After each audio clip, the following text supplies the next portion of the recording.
കോൺഗ്രസിന് ഇടുക്കി ജില്ലയിൽ ഒരു നിയമസഭാ സീറ്റ് പോലും ഇല്ലെന്ന് പറഞ്ഞാൽ അവിശ്വസനീയമാണ്. ഒരു കാലത്ത് ഇടുക്കി ജില്ലയിൽ ശക്തമായ വേരോട്ടമുള്ള കോൺഗ്രസ് പക്ഷേ ഏറെ നാളായി ഇടുക്കി ജില്ലയിൽ പിന്നോക്കം നിൽക്കുകയാണ്. UDFന് തൊടുപുഴ മാത്രമാണ് ആ ജില്ലയിൽ സ്വന്തമായിട്ടുള്ളത്. അത് ജോസഫ് ഗ്രൂപ്പിലൂടെ PJ ജോസഫ് നിലനിർത്തിയ ഒരു മണ്ഡലം. മറുവശത്ത് ഇടുക്കി, ഉടുമ്പുംചോല, ദേവികുളം, പീരുമേട് എന്നീ മണ്ഡലങ്ങൾ LDF നിലനിർത്തിയിട്ടുണ്ട്. ഇക്കുറി നിയമസഭാ തെരഞ്ഞെടുപ്പിൽ കേരളത്തിൽ അധികാരത്തിൽ എത്തണമെങ്കിൽ ഉറപ്പായും ഇടുക്കി ജില്ലയിൽ നിന്ന് 2 സീറ്റുകൾ കൂടുതൽ UDF പിടിച്ചെടുക്കണം. ജോസഫ് ഗ്രൂപ്പിലൂടെ തൊടുപുഴ കണ്ണും പൂട്ടി UDF ജയം ഉറപ്പിച്ചൊരു മണ്ഡലമാണ്.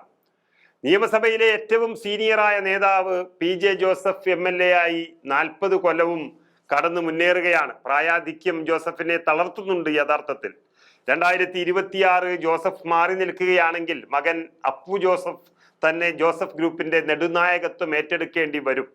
കുതികാൽ വെട്ടുകൾ തടുക്കാനുള്ള തഴക്കവും പഴക്കവും PJ ജോസഫിന് ഉണ്ടെന്നിരിക്കെ മകനെയും തൊടുപുഴ കടത്തി തലസ്ഥാനത്തെത്തിക്കാൻ അദ്ദേഹത്തിന് സാധിക്കും. ഇടുക്കിയിൽ കേരള കോൺഗ്രസ് മാണി ഗ്രൂപ്പിലൂടെ റോഷി അഗസ്റ്റിൻ ഉറപ്പിച്ചൊരു മണ്ഡലമാണ്. അടുത്ത തവണയും റോഷി തന്നെയായിരിക്കും LDFന്റെ സ്ഥാനാർത്ഥി എന്നാണ് അറിയുന്നത്. അതുകൊണ്ട് UDF വലിയ പ്രതീക്ഷ വയ്ക്കുന്നില്ല.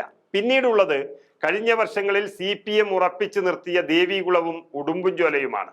സംസ്ഥാനത്തെ ഏറ്റവും വലിയ ഭൂരിപക്ഷത്തിൽ MM മണി കഴിഞ്ഞ തവണ വിജയിച്ചു കയറിയ മണ്ഡലമാണ് ഉടുമ്പുംചോല. ഇക്കുറി കോൺഗ്രസ് കരുത്തനായ സ്ഥാനാർത്ഥിയെ ഇറക്കിയാൽ MM മണിയുടെ അഭാവത്തിൽ ഒരുപക്ഷെ ഉടുമ്പുംചോല പിടിക്കാം. ദേവികുളത്ത് നിലവിൽ വലിയ രാഷ്ട്രീയ മാറ്റം നടന്നുകൊണ്ടിരിക്കുകയാണ്. 2001 വരെ ദേവികുളം കോൺഗ്രസിന്റെ കുത്തക മണ്ഡലമായിരുന്നു. പിന്നീട് തുടർച്ചയായി S രാജേന്ദ്രനിലൂടെ മണ്ഡലം CPM നിലനിർത്തി.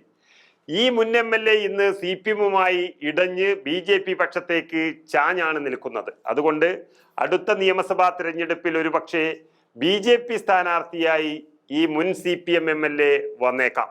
അത് CPMന് വലിയ തിരിച്ചടിയാകും.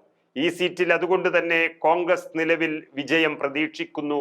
അങ്ങനെയുള്ളൊരു മണ്ഡലമാണ് ദേവികുളം.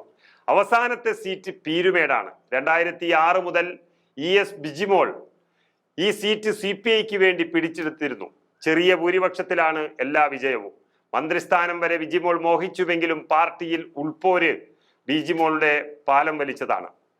2011 വെറും 300-ൽ പരം വോട്ടുകൾക്കാണ് പീരുമേട് വിജിമോൾ പിടിച്ചത്. 2016 ഭൂരിപക്ഷം അല്പം ഉയർത്തി വീണ്ടും MLA ആയ വിജിമോളെ പക്ഷേ 2021 പാർട്ടി മാറ്റി.